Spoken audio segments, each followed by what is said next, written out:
So, you'd like to volunteer as a sidewalker with the Victoria Therapeutic Riding Association. Let's take a look at some tips for sidewalkers that will help to maximize your experience and learning for your rider. There are many roles for the sidewalker. You are an important link between the instructor and your rider. You are there to communicate expectations from the instructor to your rider, to reinforce a variety of skills, implement new strategies, and relay progress to the instructor as well as family or assistants who have accompanied your rider. You are there to keep your rider safe. As part of the instructional team, you need to learn what kind of reinforcement is motivating for your rider. When you first arrive, put on your name tag and check the board to see if your sidewalker companion is coming. You can also find the helmet and boot size for your rider, along with the name of the horse, on the board.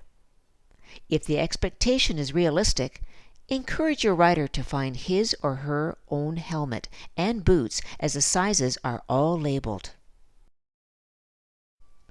If your rider is new to you, read helpful information and tips about your rider in the Volunteer Handbook. This is kept on the table or in the office and can help you determine how best to communicate with your rider, as well as any other physical or behavioral accommodations. If you experience any challenging behaviors with your rider, you can privately chat with your instructor or office staff as to how best to work through these situations. You may have some helpful suggestions to share with them as well.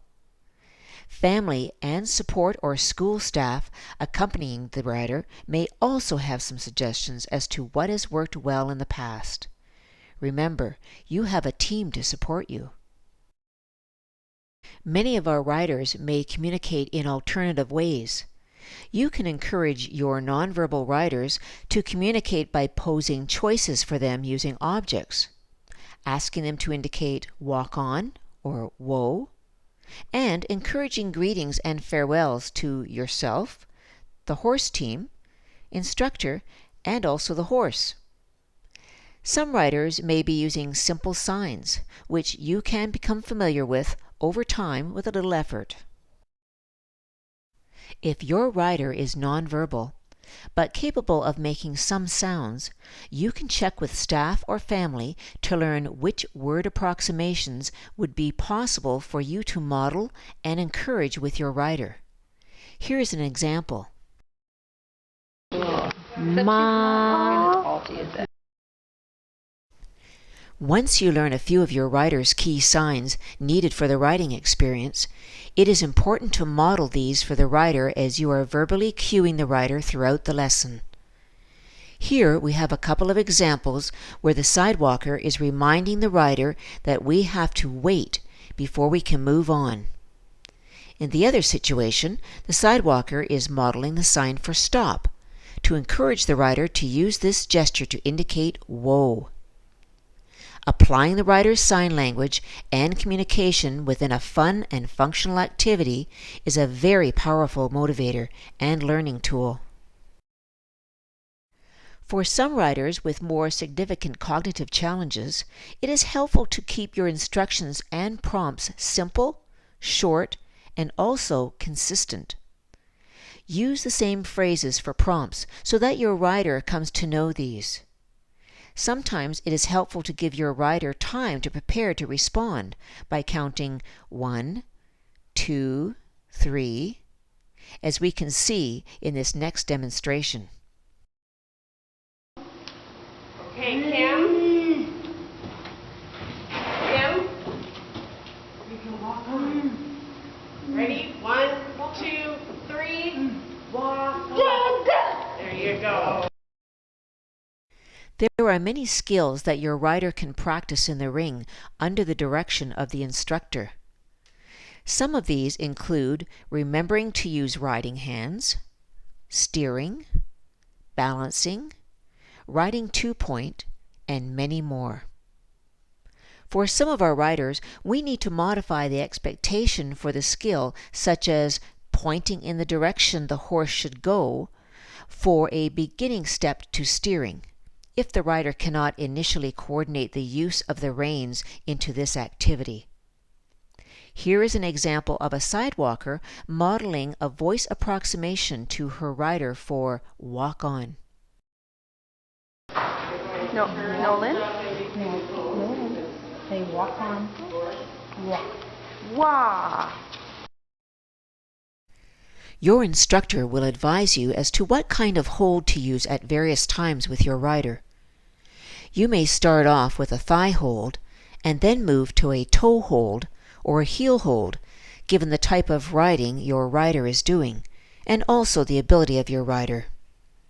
Sometimes sidewalkers may be requested to move back to a thigh hold when the rider is trotting, as we can see in this next video. Always check with your instructor or assistant instructor if you are not sure. Look right here, I'm watching you!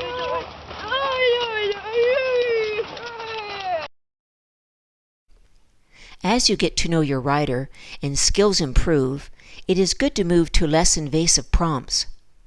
Hand-over-hand assistance is generally considered the most invasive, but sometimes necessary. In this situation, the sidewalker has moved to an elbow prompt to help remind her rider to point to where she should be steering her horse. Eventually, this rider may respond to only a gesture, such as the sidewalker pointing herself. Always try to work towards fading prompts where possible. You may also need to physically assist your rider to get on or off the horse, as indicated by the instructor. Sometimes it takes more than one person to safely maneuver the rider on and off of the horse. As a sidewalker, you may be requested to provide physical assistance by the instructor in a variety of ways. This could include support beside the rider when walking to or from the horse, while riding on the horse, or transferring in or out of a wheelchair or walker. It is always best to encourage the rider to participate in as much of these tasks as possible to promote independence. Partial participation can help to maximize your rider's participation in all aspects of the activity, as we can see here. No. You're gonna need the right Push it way up. to the right and not to the Way left, up. No. please. Good job. And then put this in here. Good. Go in. Come in. Okay, now. Let's get this one in here. Can you help me? Push. Okay. There. Pull up. By encouraging your rider to participate through the beginning, middle, and end of the task, you are maximizing their participation in all aspects of a functional task. This particularly applies to dressing and undressing for the ride, as we will see next. Whether it is putting on or removing riding gear, it is important to remember that sometimes doing less is expecting more from our riders. This can include putting on helmets, gloves, safety belts, and boots. Try not to overhelp.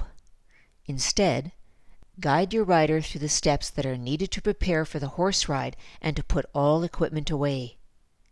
You will be reinforcing important skills that promote independence and self-esteem for your rider. As a sidewalker, you are the cheerleader and coach for your rider. By being observant, you will quickly learn what is most motivating for your rider, whether that be a word of praise, "Great job!" a high five, reminding the rider that a family member is watching them, a desired activity such as walking over the bridge, or in this case, a ribbon at the end of the riding year. You may need to be a motivator detective for your rider. If you have any questions about your rider or insightful observations, do find time to share these with your instructor, either before or after the lesson. Remember, You are part of a team, and everyone's observations help to maximize the learning experience for the rider.